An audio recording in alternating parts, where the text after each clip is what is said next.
Hello दोस्तों, मेरा नाम मनीष कुमार। आज मैं आपको 10th क्लास मैथ एनसीईआरटी की प्रश्नावली 14.1 का दूसरा क्वेश्चन सॉल्व करेंगे।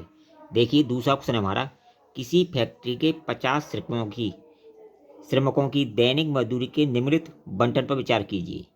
दैनिक मजदूरी 100 से 120 12 श्रमिकों की है, और 120 से 140 14 श्रमिकों की है, और 140 से 160 8 श्रमिकों की है, और 160 से 180 6 श्रमिकों की है, और 180 से 210 श्रमिकों की है। तो उपयुक्त विधि का प्रयोग करते हुए इस फैक्ट्री के श्रमिकों की माध्य दैनिक मजदूरी ज्ञात कीजिए। अब देखिए, ये क्षैतिज में लिखा हुआ है, इसको हम क्या करेंगे, सबसे पहले ऊर्ध्वाधर लिख लेंगे। किस तरह लिख लेंगे? ऊर्ध्वाधर लिख लेंगे। देखिए, इसे हम इस टाइप से लिख लेंगे, ठीक है। जो हमारी मजदूरी है, यानी 100 से 120 12 मजदूरों की है, और 120 से 140 14 मजदूरों की है, और 140 से 160 8 मजदूरों की है, और 160 से 180 6 मजदूरों की है। इसी तरह 180 से 210 मजदूरों की है। अब देखिए, हमसे माध्य पूछा है। हमसे क्या पूछा है? हमसे माध्य पूछा है। और माध्य क्या होता है? माध्य को हम प्रदर्शित करते हैं। देखिए, माध्य को हम एक्स डैश से प्रदर्शित करते हैं। तो माध्य बराबर होता है हमारा सिग्मा एफ एक्स बट्टे सिग्मा एफ, ये होता है। अब देखिए, इसमें जो श्रमिकों की संख्या है, इसे हम बारंबारता बोलते हैं। श्रमिकों की इस संख्या को क्या बोलेंगे? बारंबारता। इसे हम एफ से प्रदर्शित करते हैं, ठीक है। अब देखिए, हमारे पास एफ तो है, क्योंकि एफ और एक्स की हमें ज़रूरत है। एफ तो है, हमारे पास एक्स नहीं है। तो सबसे पहले क्या करेंगे, हम एक्स निकालेंगे। अब देखिए, एक्स कैसे निकालते हैं? अब इसको और इन दोनों को जोड़ेंगे और उसका आधा कर देंगे, यानी 100 और 120 220, 220 का आधा किया 110 हो गया। ये 110 आ गया, ठीक है। इसी तरह 120 और 160 को जोड़ा 260 हुआ, इसका आधा किया 130 हो गया। तो ये हमारी एक्स निकल के आएगी। इसी तरह ये 150 हो जाएगा, ये 170 हो जाएगा, और ये 190 हो जाएगा। हमने किया, इनको जोड़ा, इन दोनों को जोड़ा, उसका आधा किया। तो ये हमारे, इसको हम किससे प्रदर्शित करते हैं? वर्ग चिन्ह। इसे हम एक्स से प्रदर्शित करते हैं, ठीक है। अब देखिए, हमारे पास एक्स भी है और एफ भी है, दोनों चीज़ है। तो हमें क्या निकालना है? F x. एफ एक्स निकालेंगे सबसे पहले। एफ एक्स यानी 12, और इसका गुणा करेंगे तो हमें एफ एक्स मिल जाएगा।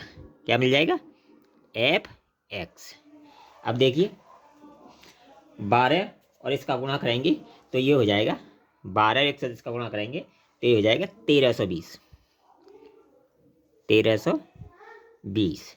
अब देखिए, 14 और 130 का गुणा करेंगे तो ये हो जाएगा 1820, ठीक है। अब देखिए, अब आ गया 15 15 अट्ठे 120, 120, ये हो गया 1200।